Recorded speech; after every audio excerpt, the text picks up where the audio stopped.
नमस्कार दोस्तों, जैसा कि आप सभी जानते हैं कि बिहार स्टेट परीक्षा की पेपर 2 की जो परीक्षाएं हैं वो अब 11 जून से होने वाली है, जिसके एडमिट कार्ड भी रिलीज हो गई है। एडमिट कार्ड में एप्लीकेशन नंबर यदि आपको नहीं पता तो हमारे आई बटन में लिंक है। एप्लीकेशन नंबर वैसे तो टेक्स्ट मैसेज द्वारा भी आ जाते हैं, और यदि नहीं आते हैं तो आप हेल्पलाइन डेस्क नंबर पे जाकर के बात भी कर सकते हैं। उसके लिए मैंने एक वीडियो बना दिया। बहरहाल बिहार स्टेट फिजिक्स पेपर 2 और बीपीएससी टीआरई 3.0 री एग्जाम्स फिजिक्स के लिए अगर आप 11-12 के टीचर्स के लिए अप्लाई किए हैं या बिहार स्टेट पेपर 2 फिजिक्स है आपका, तो ये क्लास आपके लिए बेस्ट इन क्लास है। इसमें मैं 10 सीरीज, ये 10वां सीरीज है आज का। पहले 9 सीरीज मैं करा चुका हूँ। यूट्यूब के प्लेलिस्ट मेरे इस चैनल में आप जाएंगे तो मिलेगा फिजिक्स पेपर 2 बिहार स्टेट, वहाँ कुल 9 सीरीज अलग से वीडियो अपलोड है। ये 10वां सीरीज है। कुल एग्जाम के 10 या 11 तारीख तक, 14 तारीख से चूंकि फिजिक्स का पेपर है तो मैं 14 तारीख तक लगभग 20 सेट इस पे उपलब्ध कराने की पूरी प्रयास करूंगा, और उस 20 सेट से लगभग सवाल आपके एग्जाम में देखने को मिलेगा। तो यदि आप नए हैं तो चैनल को सब्सक्राइब कर लीजिए, बेल आइकन को दबा लीजिए ताकि सारे लेटेस्ट अपडेट आपको प्राप्त होते रहे। तो फिलहाल आइए इस सेशन की शुरुआत कर लेते हैं। ये पैरा सा सेशन, चलिए शुरू करते हैं और इस सेशन का पहला सवाल लेते हैं। तो इस सेशन का पहला सवाल है, Rutherford's alpha particle scattering experiment eventually led to the conclusions that, कि रदरफोर्ड के अल्फा कण प्रकीर्णन प्रयोग अंततः इस निष्कर्ष पर पहुंचा। किस निष्कर्ष पर पहुंचा?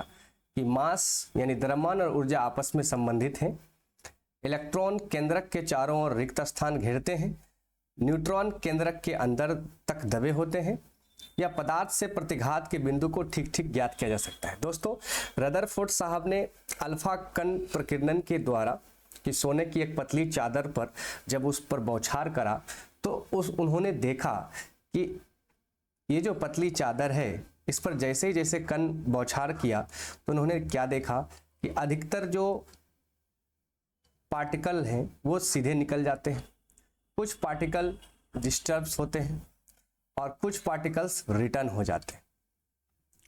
तो उसका निष्कर्ष क्या निकला? तो उसका निष्कर्ष जो निकाला उन्होंने, option B is the correct answer है, कि इलेक्ट्रॉन केंद्रक के चारों ओर रिक्त स्थान घेरते हैं। तो यहाँ जो नाभिक होगा वहां का जो पाए जाने वाले इलेक्ट्रॉन इसके चारों तरफ क्या घेरते हैं? रिक्त। इस रिक्त स्थान के कारण ही यहाँ का जो कण था वो सीधे आगे निकल गया। तो ये था हमारे रदरफोर्ड साहब का अल्फा कण प्रकीर्णन का प्रयोग। इलेक्ट्रॉन्स केंद्रक के चारों ओर रिक्त स्थान घेरते हैं। क्लियर है? दूसरा सवाल लेते हैं। एक सुरक्षा फ्यूज में तार गर्म होने का तापक्रम प्रत्यक्ष समानुपाती होता है। यानी एक फ्यूज में तार के गर्म होने का जो तापक्रम होता है वो किसके समानुपाती होता है? तो वो करंट यानी धारा के, करंट या के धारा के स्क्वायर के, धारा के क्यूब के, धारा के क्वाड यानी 4 के। तो जूल का जो ऊष्मीय प्रभाव का जो लॉ है वो है H बराबर I स्क्वायर RT। I यानी कि धारा का स्क्वायर। तो वो जो होता है ऊष्मा यानी वो धारा यानी जो टेम्परेचर होगा वो धारा के स्क्वायर में होगा, वर्ग में होगा। तो क्वेश्चन यही था कि एक सुरक्षा फ्यूज में तार के गर्म होने का तापक्रम प्रत्यक्ष समानुपाती होता है किसके? तो धारा स्क्वायर के। ओके, अगला सवाल है दोस्तों, which of the following compound has a least heating value? निम्नलिखित में से किस यौगिक का एक न्यूनतम तापमान होता है? तो यह दिया है अल्कोहल, बायोगैस, वुड और कोल यानी कोयला। तो न्यूनतम तापमान जो होता है वो अल्कोहल का होता है। तो अल्कोहल एक ऊष्मीयमान बायोगैस लकड़ी तथा कोयला से कम होता है। बायोगैस लकड़ी और कोयला से कम न्यूनतम तापमान होता है अल्कोहल का। क्लियर है दोस्तों? यानी न्यूनतम तापमान होने का मतलब ये हो गया कि इसके जलने के लिए ये इसमें आग तुरंत पकड़ लेगा। इसीलिए देखिए कई सारे बार वगैरह में जो शराब होता है, शराब में अल्कोहल मिली होती है, तो शराब को ग्लास में लेके उसमें आग लगा करके पिया जाता है। बर्न शॉट उसे कहते हैं, क्योंकि इसमें तुरंत आग पकड़ता है अपेक्षा लकड़ी, कोयला और बायोगैस का। चलिए अगला सवाल लेते हैं। क्वेश्चन कहता है निम्नलिखित में से किसका उपयोग एक सौर सेल बनाने में नहीं हो सकता है? तो सौर सेल बनाने में किसका उपयोग नहीं हो सकता की बात करता है। देखिए सिलिकॉन का तो होता ही होता है, अर्धचालक है, प्लेटिनियम का भी होता है और जर्मेनियम भी अर्धचालक है, इसका भी होता है। तो गैलियम का नहीं होता है, तो सही जवाब हमारा क्या होगा, गैलियम। तो एक सौर सेल बनाने में नहीं हो सकता है यूज किसका, गैलियम का। अगला सवाल लेते हैं। The earth rotates on its axis from, पृथ्वी अपनी धुरी पर घूमती है किस दिशा से, किस दिशा की ओर, तो पृथ्वी अपने अर्थ यानी कि जो धुरी है, एक्सिस है, उस पर घूमती है पश्चिम से पूरब, पश्चिम से पूरब, वेस्ट से ईस्ट, इसलिए हमारे यहाँ सूर्य उदय होता है पूरब में। क्लियर है। अगला सवाल लेते हैं। अंतःक्रिया का दुर्बलतम बल कौन सा है, तो अंतःक्रिया का दुर्बलतम बल क्या विद्युत स्थैतिक है, गुरुत्वाकर्षणीय है, नाभिकीय है या विद्युत चुंबकीय है। तो यहाँ कह रहा दुर्बल बल, दोस्तों सबसे दुर्बल बल हमारे यहाँ जो पृथ्वी पर है वो ग्रेविटेशनल फोर्स, गुरुत्वाकर्षण बल ही है। इसके अंदर पावर बहुत कम है यानी दुर्बल है, लेकिन इसकी रेंज, दूरी बहुत है, कहीं से भी लग जाएगा। तो ईश्वर ने जिसकी दूरी दिया उसकी क्षमता कम कर दी, आज जिसको दूरी नहीं दिया, जिसकी दूरी कम है, उसकी क्षमता बढ़ा दिया। जैसे अगर आप देखेंगे तो जो सबसे पावरफुल है नाभिकीय बल, रिएक्टर में जो आता है नाभिकीय बल, लेकिन इसकी पावर बहुत ज़्यादा है इसलिए रेंज बहुत कम है। तो ईश्वर यानी नेचर हमेशा एक चीज़ देते हैं तो एक चीज़ लेते हैं। हमारे जीवन में भी कोई चीज़ आता है तो कोई चीज़ चला जाता है, बस हम देखने के नज़रिए को थोड़ा चेंज करें तो हमें सब दिखता है। अगला सवाल, निम्नलिखित में से किस पदार्थ का विशिष्ट ताप उच्चतम होता है, यानी वह कौन सा पदार्थ है जिसका विशिष्ट ताप उच्चतम होता है, विशिष्ट ताप उच्चतम होता है। लोहा, जल, तांबा, पारा। तो यहाँ पे जल इज द करेक्ट ऑप्शन, कि जल की जो विशिष्ट उष्मा होती है सबसे अधिक होती है। चलिए अगला सवाल लेते हैं दोस्तों। चावल पकाने में सबसे अधिक समय लगता है, बिल्कुल कहाँ लगता है, समुद्र तल पर लगता है, शिमला में लगता है, माउंट एवरेस्ट पर लगता है, या फिर इन सबमरीन समुद्र तल के नीचे लगता है। तो आपको भी पता है जैसे जैसे हम लोग ऊपर जाते हैं तो वहाँ जो प्रेशर है वो प्रेशर कम होने लगता है। तो इसी कारण सबसे जो ऊपर है माउंट एवरेस्ट, यहाँ चावल पकाने में सबसे ज़्यादा अधिक समय लगेगा। तो option C is the correct option. चूंकि एवरेस्ट की चोटी पर दाब न्यूनतम है अतः चावल को पकाने में ज़्यादा समय लगेगा। अगला सवाल लेते हैं। यदि पसंद आ रहा है तो सेशन को लाइक कीजिए, कमेंट कीजिए और चैनल पर नए हैं तो सब्सक्राइब करना ना भूलें और बेल आइकन को दबाएं ताकि सारे लेटेस्ट अपडेट आपको मिलते रहें। एक प्रतिध्वनि सुनी जाएगी यदि स्रोत और अवरोध के बीच की दूरी कितना हो। तो विज्ञान का यानी फिजिक्स का सबसे अच्छा स्टैंडर्ड सवाल या बहुत ही प्रचलित सवाल कहा जा सकता है कि एक प्रतिध्वनि सुनी जाएगी जब स्रोत और अवरोध, श्रोता और स्रोत के बीच कितना डिस्टेंस होना चाहिए, तो 17 मीटर होना चाहिए, तब आपको प्रतिध्वनि यानी इको सुनाई देगा। यानी यह कि दीवार है, मान लीजिए ये एक दीवार है, एक कोई दीवार है और आप यहाँ खड़े हैं, तो हॉल उल में जैसे आप जाते हैं देखते जोर से चिल्लाते हैं तो ये टकरा के वापस आएगा, तो आप कितने दूर खड़े होंगे, तो 17 मीटर। प्रतिध्वनि यानी इको सुनने के लिए सामान्यतः आपको क्या करना होगा, तो जो दीवार है जहाँ से आपको इको सुनना है उससे, अगर मान के चलिए ये दीवार है और तो आपको यहाँ पर रहना है, तो ये डिस्टेंस जो होना चाहिए डी वो कम से कम 17 मीटर होना चाहिए। तो यहाँ से फॉर्मूला और यहाँ से कैलकुलेशन करके निकाला गया है 17 मीटर, सीधे याद रख लीजिए 17 मीटर। एक तरंग की आवृत्ति 5 हर्ट्ज है, इसका अर्थ यानी तरंग का प्रकार क्या होगा, तो आवृत्ति इसकी 5 हर्ट्ज है, तो ये क्या होगा, अल्ट्रासोनिक होगा, माइक्रोवेव्स होगा या इंफ्रासोनिक होगा या रेडियो वेव्स होगा।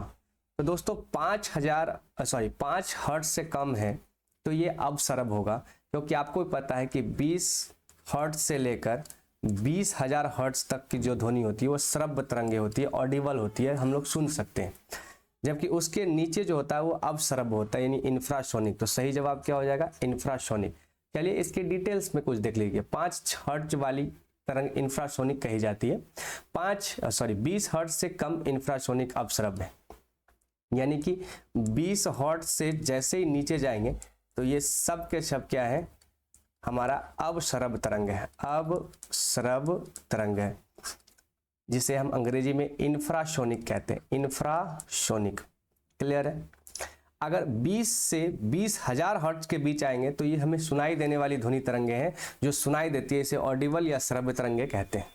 और यदि 20,000 हर्ट्ज से ऊपर चले जाएंगे तो ये हमें सुनाई नहीं देगा, जिसे प्राश्रव्य या अल्ट्रासोनिक वेव कहते हैं, जो चमगादड़ भी निकालती है। तो अगला सवाल लेते हैं, निम्नलिखित में से कौन सा वस्तु प्रकाश के केवल एक भाग को ही अपने से गुजरने देती है? तो कौन सी ऐसी वस्तु है, यहाँ जो ऑप्शन दिया उसमें, जो प्रकाश को केवल एक भाग से गुजरने देता है? तो सवाल को समझे, केवल एक भाग, तो क्या तेल लगा कागज, ईंट और लकड़ी और हवा? तो हवा तो दोनों तरफ से गुजरने देगा, लकड़ी नहीं गुजरने देगा किसी भी तरह से, ईंट भी नहीं गुजरने देगा, लेकिन तेल लगा कागज एक तरफ से गुजरने देता है। तो ऑप्शन हमारा क्या हो जाएगा, ए, तेल लगा हुआ कागज। ओके, तो तैलीय कागज एक प्रकाश किरण के कुछ भाग को पार जाने देता है, जबकि ईंट तथा लकड़ी नहीं जाने देता है। तो चलिए अगला सवाल लेते हैं दोस्तों, ये रहा आपके सामने। आंख में प्रवेश करने वाले प्रकाश की यात्रा का नियंत्रण किसके द्वारा होता है? पुतली, आइरिस, कॉर्निया, आइलेंस। तो जो आंख में प्रकाश की मात्रा नियंत्रण करता है वो करता है आइरिस। देखिए, प्रवेश तो करती है पुतली, लेकिन आइरिस जो है वो कंट्रोल करता है उसकी प्रकाश की मात्रा को। तो हमें यही पूछा है नियंत्रण कौन करता है, वो कंट्रोल्स, तो आइरिस यानी परितारिका। चलिए डिटेल्स में थोड़ा लिखा हुआ है, इसे देख लेते हैं। व्याख्या, आंख में प्रकाश जाने की मात्रा को आइरिस से नियंत्रित किया जाता है, जबकि अधिकतम परावर्तन कॉर्निया से होता है।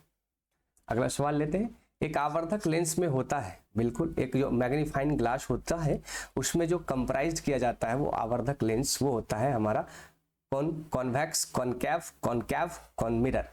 तो कॉन्वेक्स लेंस होता है, उत्तल लेंस होता है। तो option A is the correct option, उत्तल लेंस।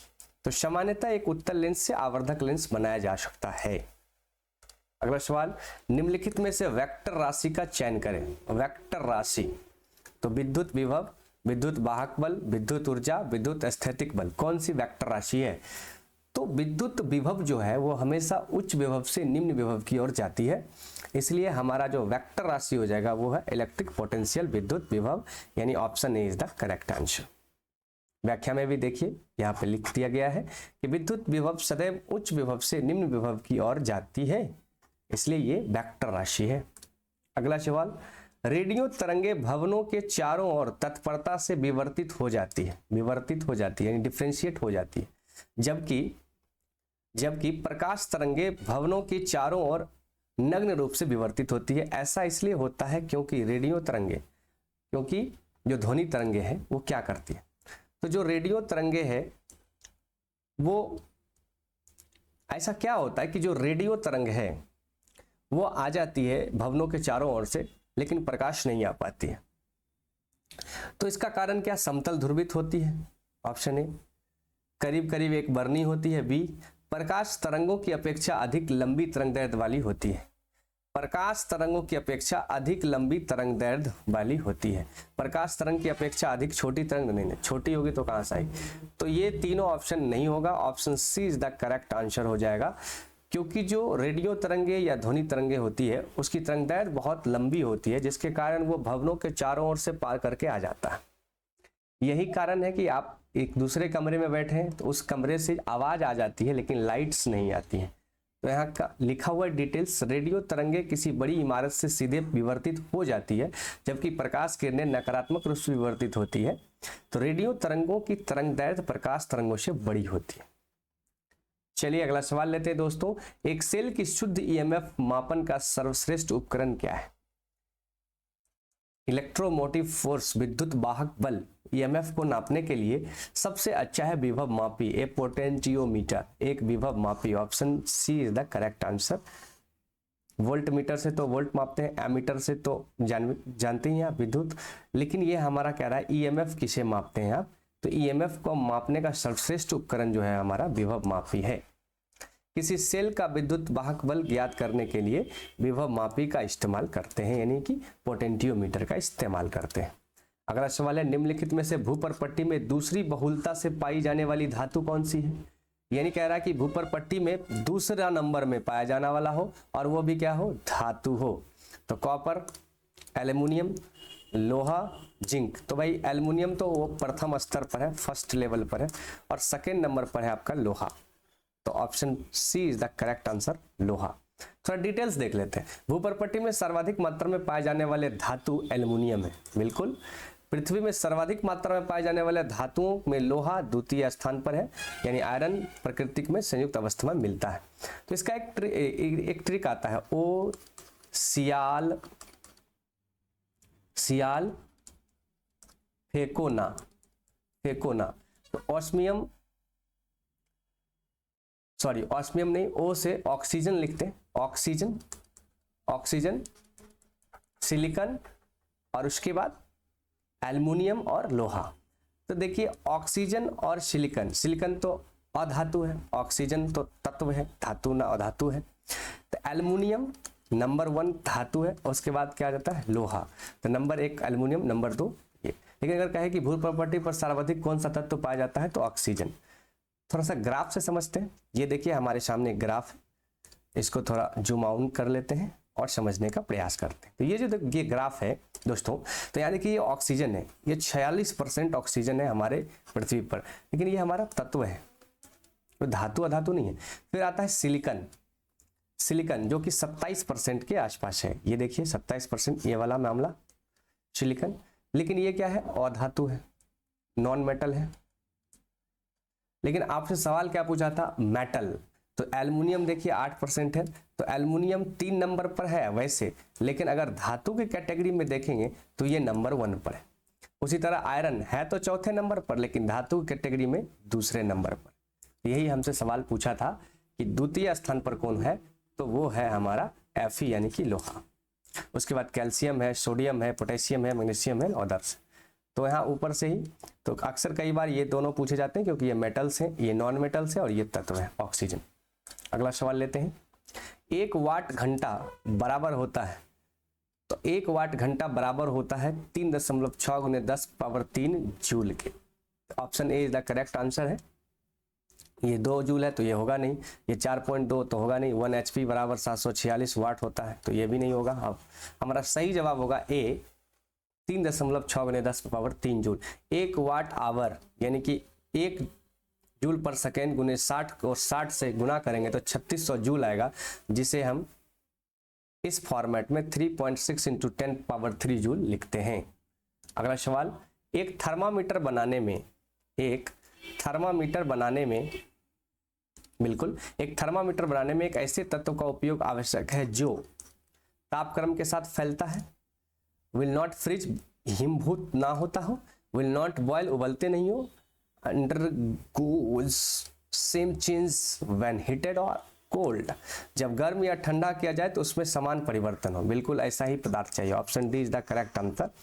जब आप एक थर्मामीटर बनाते हैं तो ऐसे तत्व का उपयोग आवश्यक है जो गर्म या ठंडा किया जाए तो उसमें समान परिवर्तन समान होना चाहिए। किसी थर्मामीटर को बनाने में ऐसे पदार्थ का उपयोग किया जाता है जो ठंडा या गर्म होने की दोनों स्थितियों में समान प्रदर्शित करता है। अगला सवाल लेते हैं दोस्तों। अंग्रेजी थोड़ी छिप जाती है तो अंग्रेजी मीडियम वाले भाई साहब गुस्साइएगा मत। एक उन्नतोत्तर दर्पण के सामने रखी एक सीधी वस्तु का प्रतिबिंब होगा, कैसा होगा? उन्नतोत्तर दर्पण के सामने रखी एक वस्तु का प्रतिबिंब हमेशा काल्पनिक, सीधा और वस्तु से छोटा होगा, क्योंकि वो उत्तल दर्पण होता है। तो उत्तल दर्पण जानते ही आप, उत्तल दर्पण गाड़ियों के साइड मिरर में उत्तल दर्पण का प्रयोग करते हैं। तो पीछे से जो आ रही है गाड़ी है उसका प्रतिबिंब, गाड़ी बड़ा होता है लेकिन तस्वीर छोटा बनता है, बिल्कुल, लेकिन सीधा बनता है और वस्तु से छोटा बनता है। तो B is the correct answer. तो बी हमारा सही आंसर हो गया। अगला सवाल लेते हैं। वैज्ञानिक का नाम सूची 2 में और भौतिक शास्त्र के नियम के मेल करें तथा नीचे दिए गए कोड का सही उत्तर चयन करें। तो चलिए वैज्ञानिक का नाम मैच करते हैं। गैलीलियो साहब ने क्या किया और माइकल फैराडे ने क्या किया, आइजक न्यूटन ने क्या किया, आंद्रे एम्पियर ने क्या किया। तो गैलीलियो साहब क्या नियम दिए बताएंगे आप? तो गैलीलियो साहब ने बताया था कि जो पिंड है, जड़त्व का नियम दिया था गैलीलियो ने, तो उसके हिसाब से ऑप्शन सी इसमें मैच हो जाएगा। माइकल फैराडे विद्युत चुंबक के नियम को, विद्युत चुंबकीय प्रेरण के सिद्धांत को दिया जिस पर जनरेटर वर्क करता है, तो ये हो गया। सर आइजक न्यूटन और एम्पियर साहब, तो एम्पियर साहब तो न्यूटन साहब ने क्या दिया, गुरुत्वाकर्षण नियम दिया, gravitational force and motion force, और विद्युत चुंबक का नियम दिया था आंद्र एम्पियर साहब ने। तो क्लियर हो गया। चलिए तो यहाँ व्याख्या में देख लेते हैं डिटेल्स, अब सीधा मिला करके हम लोग। गैलीलियो गिरते पिंड का नियम यानी गति का पहली बार इन्होंने डिटेल्स दिया था।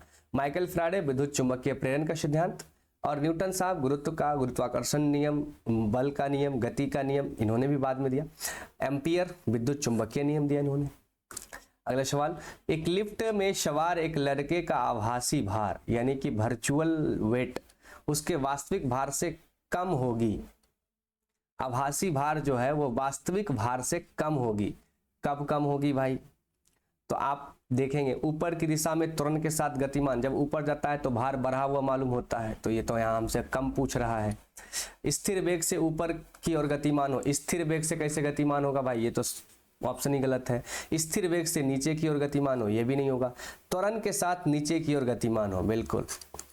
डाउन विथ एन एक्सेलरेशन, दोस्तों अब आप इसको ऐसे समझिए, कभी आप तार वाला झूला चढ़े होंगे तो आप देखते होंगे कि जो तार वाला झूला का जो हाई स्पॉट एच स्पॉट बनाया जाता है, तो जब झूला ऐसे झूलते हैं तो यहाँ से जब नीचे आता है तो हमारा लगता है कि शरीर एकदम हल्का है, एकदम हल्का है, बहुत हल्का। तो ये जो हमारी भार है वास्तविक भार से भी कम फील होता है। तो यही तो पूछ रहा है, आभासी भार उसके वास्तविक भार से कम होगी। तो कम होगी तो जब लिफ्ट एक त्वरण के साथ नीचे की ओर आ रही है, तो नीचे की ओर आ रही है, तार वाला झूला मेला उलम ने घूमे हैं। लेकिन जब जैसे ही ये झूला यहाँ आता है और यहाँ से जैसे ऊपर चढ़ता है तो आपको बहुत मजा आता है। तो ये भी सवाल पूछ सकता है कि लिफ्ट में भार बढ़ा हुआ कब लगता है वास्तविक भार से?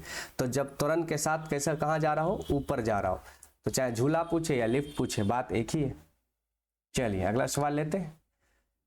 अगला सवाल है दोस्तों, there is no atmosphere on moon because, चंद्रमा चांद पर कोई वायुमंडल नहीं है क्योंकि यह पृथ्वी के नजदीक है, गलत। यह सूर्य के चारों ओर परिक्रमा करती है, भी गलत। इससे सूर्य से रोशनी पर है, भी गलत। गैसीय अणु का पलायन वेग उनके वर्ग माध्य मूल वेग से कम होता है। तो वहां का जो गैसीय अणु है उसका जो पलायन वेग है वहां के वर्ग माध्य मूल वेग से भी कम है। तो चंद्रमा का जो अपना एक सराउंडिंग है, उस सराउंडिंग का जो वेग है उससे भी कम वेग, उससे भी कम हो जाता है कौन? गैसीय अणु। इसलिए ये उस चंद्रमा के वायुमंडल को छोड़ के भाग जाता है, और यही कारण है कि चंद्रमा पर कोई भी गैस नहीं है, कोई वायुमंडल नहीं है। चलिए अगला सवाल लेते हैं दोस्तों। पदार्थ तरंगों का तरंगदैर्ध्य किस पर निर्भर नहीं करता है? भाई साहब नहीं करता है। तरंगदैर्ध्य किस पर निर्भर नहीं करता है? तो पदार्थ के तो मास पर तो करेगा, वेग पे भी करेगा, आवेश पर नहीं करेगा, मोमेंटम संवेग पे भी करता है। तो ये सब गलत ऑप्शन हो जाएगा। चार्ज यानी आवेश इज द करेक्ट ऑप्शन, आवेश इज द करेक्ट ऑप्शन। तो हमारा सही जवाब क्या हो जाएगा? आवेश। तो यहाँ लिखा है चूंकि द्रव्य तरंगों की तरंगदैर्ध्य लैम्डा बराबर h/mv तरंगदैर्ध्य आवेश पर निर्भर नहीं करता है। नेगेटिव पूछा है तो नेगेटिव जवाब दे देंगे। अगला सवाल लेते हैं। एक व्यक्ति पूर्व की दिशा में 4 मीटर चलता है, बहुत बढ़िया। तत्पश्चात उत्तर दिशा में 3 मीटर चलता है, खूब बढ़िया। उसके द्वारा किया गया कुल विस्थापन। तो जब ऐसा सवाल होता है फिजिक्स में कि जब हम चलते हैं तो मैथ में तो सीधे जोड़ देते हैं, लेकिन फिजिक्स में लगता है पाइथागोरस का रूल। तो पाइथागोरस का रूल चलता है। तो वो क्या कह रहा था कि एक पूर्व की दिशा में चलती है यानी कि इधर जाएगा, फिर 4 मीटर चलता है, फिर उत्तर दिशा में यानी ऊपर गया। तो मैथ तो है नहीं, ये 4 मीटर चलता है, तत्पश्चात उत्तर दिशा में 3 मीटर, तो ये हो गया 3 मीटर, ये हो गया 4 मीटर।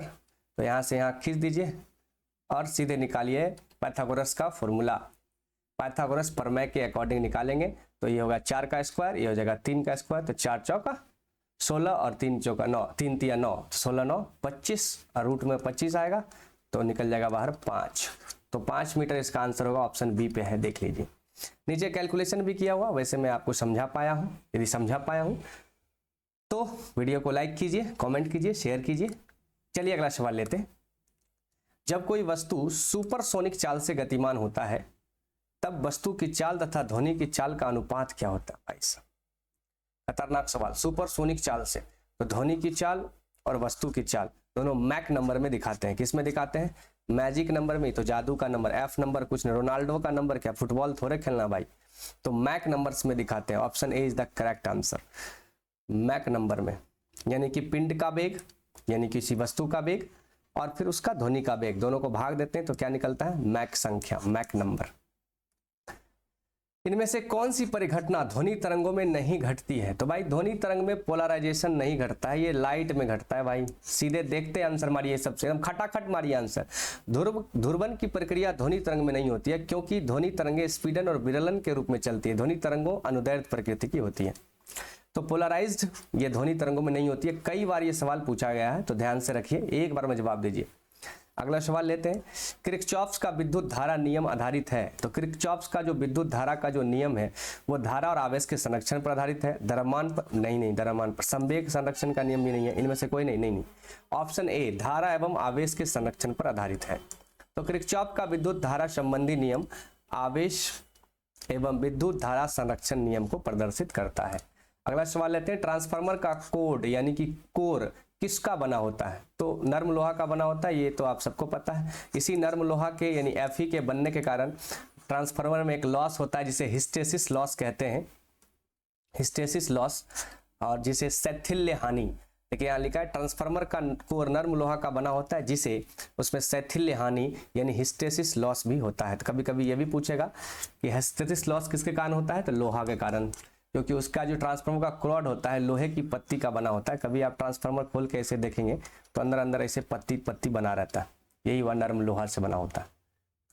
अगला सवाल, लेंज का नियम इनमें से किसका परिणाम है? तो भैया लेंज का नियम सीधे सीधे ऊर्जा संरक्षण पर है, तो चार्ज पे कभी नहीं होगा, संवेग पे नहीं होगा, द्रव्यमान भी नहीं होगा, तो ऊर्जा संरक्षण। तो लेंज साहब ने जो नियम दिया वो किसको प्रदर्शित करती है? ऊर्जा संरक्षण को। कृष्ण यानी काले पिंड ऐसे पिंड होते हैं, black body is defined as the body. तो ब्लैक बॉडी जो होते हैं वो क्या करते हैं? जो उस पर आपतित सभी तरंगदैर्ध्य वाले विकिरण को अवशोषित कर देती है, जो किसी प्रकार के विकिरण को अवशोषित नहीं करते। अरे भाई ये गलत है। जो परावैंगनिक क्षेत्र के विकिरण को अवशोषित करते, ये भी गलत है, ये भी गलत है। Option A is the correct option है जी, कि जो काला होता है ब्लैक होल, ब्लैक छिद्र, कृष्ण छिद्र, वो अपने ऊपर आने वाली सभी तरंगदैर्ध्य वाली किरणों को अवशोषित कर लेती है, यानी पकड़ लेती है। यही कारण है दोस्तों, गर्मी के दिन आप वो ब्लैक शर्ट पहनेंगे आपको बहुत गर्मी लगेगा, क्योंकि काला रंग या काला कपड़ा या काले चीजें सभी प्रकाश को पकड़ लेते हैं, उसको रिफ्लेक्ट नहीं करते। इसीलिए गर्मियों में हल्के रंग और सफेद रंग के कपड़े ज्यादा आरामदायक होते हैं। तो option A is the correct answer. अगला सवाल, जल का अपवर्तनांक 1.33 है, तो जल में प्रकाश की गति क्या होगी? तो जल में यानी किसी माध्यम में जो प्रकाश की चाल है वो और उसकी गति से भाग देंगे। तो चलिए, तो निर्वात में प्रकाश की चाल और माध्यम में प्रकाश की चाल, तो निर्वात में प्रकाश की चाल होती है 3 × 10⁸ मीटर पर सेकेंड, और माध्यम में प्रकाश की चाल यानी माध्यम क्या है हमारे पास? जल, तो जल का 1.33 होता है। तो जब आप इसको 1.33 से भाग देंगे तो निकल के आएगा 2.25 × 10⁸ मीटर पर सेकेंड। तो जल में प्रकाश की गति यही होती है। चलिए अगला सवाल लेते हैं, जब एक वर्णी प्रकाश निर्वात में किसी पदार्थ से गुजरता है तथा पदार्थ से निर्वात से होकर गुजरता है तो प्रकाश की पुंज कौन सी प्रकृति नहीं बदलती है? तो भाई साहब एक ही चीज है, कितना सवाल को घुमा दे, तो प्रकाश का प्रकृति में एक ही चीज है, वो है आवृत्ति। सब कुछ बदल जाएगा, वेग चेंज हो सकता है, आप तीव्रता चेंज हो सकता है, तरंगदैर्ध्य चेंज हो सकता है, लेकिन भाई साहब आवृत्ति चेंज नहीं होगी। तो हमसे पूछा भी तो नहीं ही है ना, तो नेगेटिव पूछा है तो नेगेटिव जवाब दे दीजिए। फ्रीक्वेंसी आवृत्ति चेंज नहीं होता है। व्याख्या में भी देखिए लिखा हुआ है, प्रकाश के परावर्तन या अपवर्तन के दौरान प्रकाश की आवृत्ति अपरिवर्तित रहती है, यानी चेंज नहीं होती है। अगला सवाल है, यदि किसी इलेक्ट्रॉन की स्थिति की अनिश्चितता 0 है तो उसके संवेग की अनिश्चितता क्या होगी?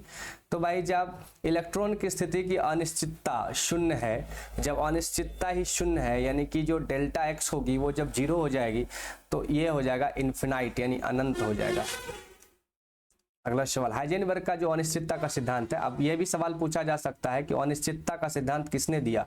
तो भाई साहब हाइजेनबर्ग ने दिया। Delta P delta X equal to h/4π, तो डेल्टा एक्स ही 0 हो गया तो डेल्टा पी क्या हो जाएगा? अनंत हो जाएगा।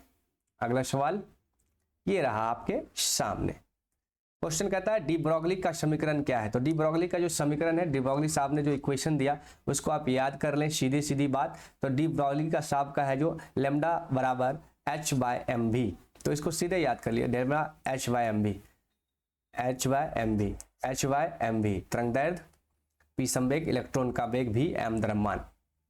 अगला सवाल लेते हैं। अगला सवाल ये रहा आपके सामने। जब एक कणों का एक पतले धातु के पन्नी की ओर आर पार गुजारा जाता है, जो अधिकांशतः अल्फा कण धातु के आर पार सीधी रेखा में विभेद कर निकल जाती है। भैया ये रदरफोर्ड साहब का है रिसर्च। उन्होंने क्या किया, एक चादर लिया पतली, उस पर मारे अल्फा कण से बौछार कर दिया, तो बहुत सारे तो क्या हुए, आर पार निकल गए, कुछ ससुरा डाइवर्ट हो गया और कुछ तो यू टर्न ले लिया। तो वही कह रहा है कि जो भेद कर निकल जाते हैं, क्यों भेद जाते हैं, ये सब जो आगे निकल गया, इसका कारण, इसका मतलब यहाँ कोई रोकने वाला नहीं है। तो अल्फा कण इलेक्ट्रॉन की तुलना में कहीं ज्यादा हल्के होते हैं, बिल्कुल गलत।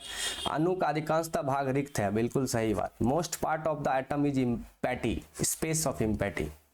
तो बहुत सारा भाग जो है अणुओं का, इलेक्ट्रॉन्स का, ये सब भाग क्या था, रिक्त था, इसीलिए ये कण निकल गए। लेकिन जहां था उसको मोड़ दिया, और जहां थोड़ा बहुत कम था वहां डिस्टर्ब कर दिया।